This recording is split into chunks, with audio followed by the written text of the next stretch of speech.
following Candace Owens' series where she's questioning TPUSA and the events that happened in September of last year, you know that she spoke about Brian Harpool, who is security and protection for TPUSA. She never once addressed him publicly until he went on a public platform and said that the reason why he went on that public platform was because he wanted to address what Candace said about him. The timeline's not adding up, but he decided to file a lawsuit against her. And she makes a really good point that I want to highlight. Oftentimes, lawsuits are filed as a PR tactic.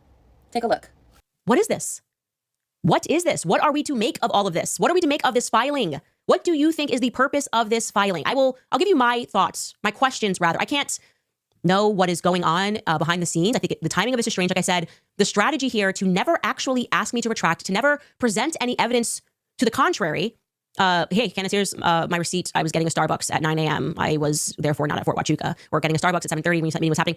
Could any of that? Never did this, okay? I can tell you though, via my experience with defamation, is that there are a lot of lawsuits that are filed because people don't understand that what you put in a lawsuit filing is not always true, as I just demonstrated to you, right? You can write whatever you want, and people tend to take everything that's filed as a fact. That's true. How often, especially for people that are ignorant to law, how often do you see or have you seen something posted on social media, or you see something within mainstream media and your mind immediately goes to, whoa, if they're making this legal, if they're filing a lawsuit and they're coming to defend themselves, then clearly these are lies and this is defamation. See why it's so important to understand the law? Do you know that you or I, if I spend the money, I can go file a lawsuit without even legal counsel? I could do it all by myself. I can represent myself. I can go to the courthouse and say a bunch of things and put it in a lawsuit. That doesn't make it true. They just go, well, like case in point, Brigitte said I was a dual citizen of the UK. Some people start saying I'm not a dual citizen of the UK. It's not a fact. Okay, so you can just put stuff in a lawsuit. And I have seen over and over again examples of people filing lawsuits as PR strategies. I lived that with the Kim Klacik lawsuit. I said she was a former stripper, blah, blah, blah. She said I'm not. So she files this lawsuit and then says, this is proof that it's not true because I'm filing a lawsuit. And people then started, oh, well, it must be true. She's filing a lawsuit. So, and then what ended up happening was she took it to discovery and then she folded. And then comes discovery. Then comes the truth. Then comes the evidence. Because I can say whatever I want to say, and they can say whatever they want to say online to the public. I can tell my story. They can tell their story. She can tell her story. He can tell his story. And then comes discovery. A lot of people do file lawsuits, one, as threats. To make an example of one, if you do what she did, you might have to come out of your pocket. Like I've said, big bank take little bank.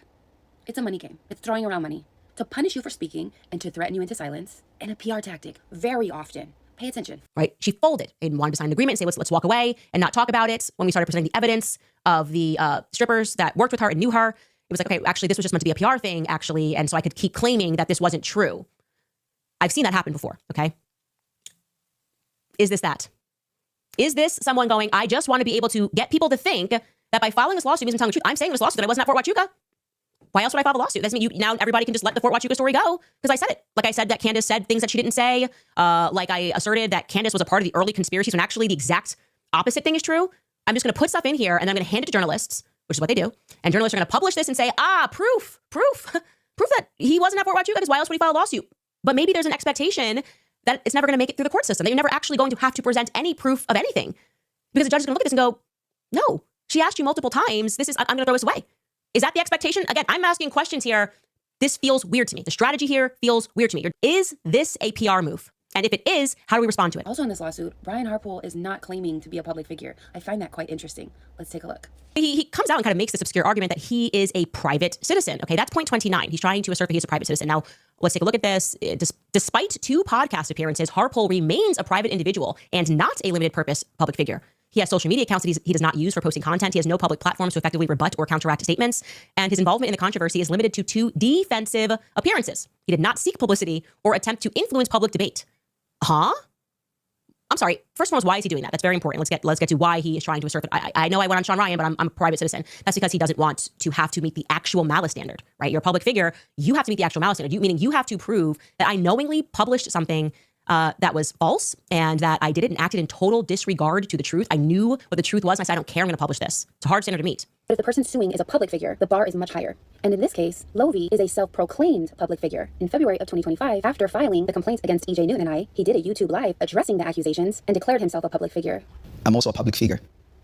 A public figure must prove actual malice. That would be, in my view, for Brian to assert that he's not a public figure here, that would be hard because Brian did actually go and pursue not just any podcast, okay? One of the top podcasts in the world, the Sean Ryan podcast, and he opened himself up. What is the law in the books when you do that? The rule is that private citizens can indeed become limited purpose public figures when they voluntarily thrust themselves into the forefront of a particular public controversy to influence its outcome. In such cases, they are considered public figures only for the context of that specific issue and for a limited time. That's exactly what Brian Harpel did. Okay, he went and he's going to, why did it defensively? You went on a public platform and you gave information about what the security did, all these questions that were being asked. And you're going to claim, which he does, this is wild, that the reason he went on Sean Ryan, this is crazy to me. He is saying that the reason he went on Sean Ryan was because of me. So in Brian Harpel's case, he inserted himself into a situation which makes him that limited character of a public figure. In Lovie's case, he's a self-proclaimed public figure, and I discussed this in my last video. This isn't just a private matter. He is a public figure. Remember, a self-proclaimed one. He leads people. He influences people. And when your public statements don't align with what's being acknowledged in court, this falls under what's called a matter of public concern. Remember, we discussed this in my last video.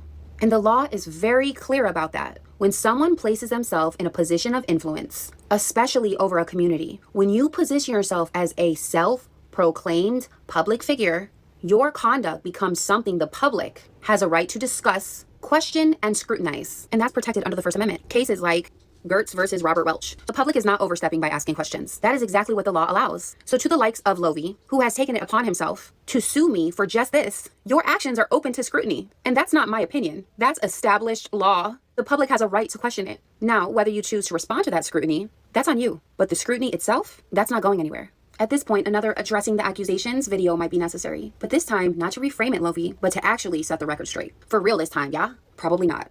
Transparency isn't optional when your influence is built on trust. So let's continue to keep our foot on their neck. Let's continue to keep asking questions. And let's continue to demand a response. When you want to platform yourself as a public figure, you owe the public an explanation. You don't get to just sweep everything under the rug. Let's hold people accountable.